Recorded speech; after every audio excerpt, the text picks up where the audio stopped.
बेरोजगार डिग्री धारक नौजवानों को नहीं मिला रोजगार, सरकार कर रही आंकड़ों के साथ बाजीगरी। रोजगार पाने को भटक रहे लाखों की संख्या में नौजवान, नहीं मिला रोजगार। भारत में कितनी है बेरोजगारी?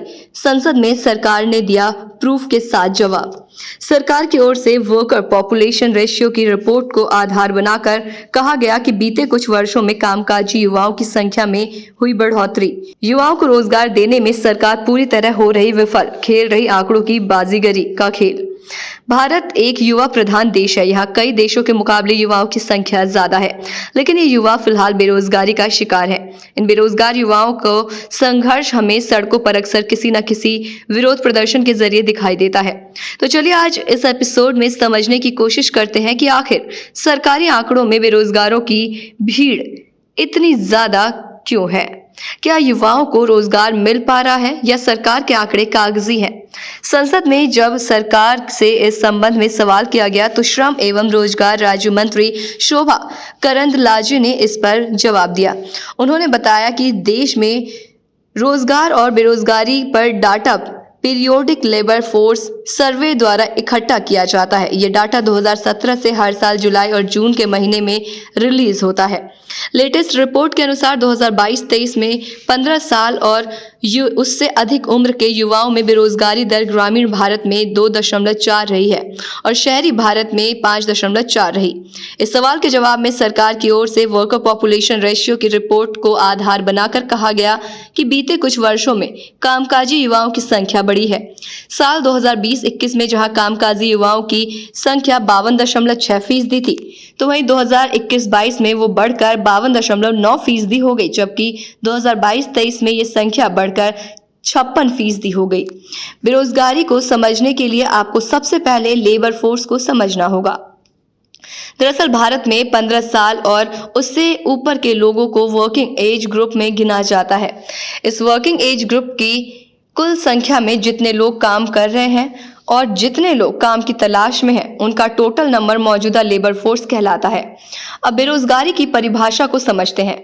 अर्थशास्त्र के अनुसार बेरोजगारी वो स्थिति होती है जब लेबर फोर्स का कोई व्यक्ति रोजगार ढूंढ रहा है, रोजगार करने के लायक हो, लेकिन उसे रोजगार मिल नहीं रहा हो। इन्हीं मानकों के आधार पर लेबर फोर्स में बेरोजगारों का प्रतिशत निकलता है।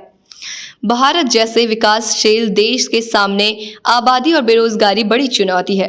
कोरोना महामारी के चलते बेरोजगारी की समस्या और गंभीर हो चुकी है। एक हालिया रिपोर्ट के अनुसार देश में डिग्री धारक बेरोजगारों की संख्या 5 करोड़ से ज्यादा हो गई है। इनमें महिलाओं की संख्या भी काफी ज्यादा है। वरिष्ठ अधिवक्ता मार्क्सवादी विचारक धर्मेंद्र वीर सिंह का कहना है कि तमाम सरकारी आंकड़ों में बेरोजगारों की दर को काम करके दिखाना जाना आम बात है। धरातल पर देखा जाए तो देश के अंदर बेरोजगारी सबसे बड़ी समस्या है। डी न्यूज सुपरफास्ट समाचार चैनल के चीफ एडिटर राकेश रागी ने कई एक डिग्री धारक बेरोजगारों से बात की। क्या कहते हैं बेरोजगार युवक, देखिए पूरी रिपोर्ट। क्या नाम है आपका? सुरजीत सिंह। आपकी शैक्षिक योग्यता क्या है? LLB कर रहा हूँ अभी। अच्छा, इससे पहले आपने कहीं रोजगार के लिए अप्लाई नहीं किया था? हाँ किया था। रोजगार नहीं मिला कहीं? नहीं कुछ फॉर्म डाला, एग्ज़ाम हुआ, कैंसिल, पेपर लीक, यही सब होता रहा। तो रोजगार न मिलने की वजह से LLB कर रहे हैं या स्वेच्छा से? रोजगार न मिलने से भी कर रहे हैं और स्वेच्छा से भी कर रहे हैं। अच्छा, अब रोजगार के लिए अप्लाई नहीं कर रहे इस समय? अब तो कर रहे हैं। क्या उम्मीद है? उम्मीद ऐसी कोई नहीं लग रही है कि कुछ होगा। जब भी देश में बेरोजगारी की समस्या पर कोई बात होती है तो सरकार कहती है कि बेरोजगारों की संख्या, जो कामकाजी बेरोजगार हैं, उनकी संख्या बढ़ रही है, इसलिए जो है हम रोजगार नहीं दे पा रहे हैं। आपका क्या मानना है? ये तो कामकाजी युवाओं के साथ भद्दा मजाक है सरकार का। अगर कामकाजी युवाओं की संख्या बढ़ रही है तो रोजगार के अवसर बढ़ने चाहिए, उन्हें काम मिलना चाहिए। ये तो कोई तुक नहीं रही है कि कामकाजी युवाओं की संख्या बढ़ रही है इसलिए जो है आप रोजगार के अवसर समाप्त कर रहे हो, नियुक्तियाँ आप दे नहीं रहे हो, डिग्रियाँ केवल दे रहे हो फर्जी। तो उससे बेरोजगारी पे तो फर्क पड़ेगा ही। बेरोजगारी बढ़ने का मुख्य कारण क्या है? मुख्य कारण यही है कि आप सार्वजनिक उपक्रमों को बंद कर रहे हैं, निजीकरण कर रहे हैं और मशीनों द्वारा आप काम करा रहे हो। एक एक व्यक्ति को डबल डबल शिफ्ट में या एक सरकारी कर्मचारी को 3-3 सीट का काम सौंप रहे हो, उन्हें रिक्तियाँ आप आ गई हैं। शिक्षा और रोजगार की गारंटी का मुद्दा जो है क्यों नहीं प्रभावी तरीके से उठ पा रहा है?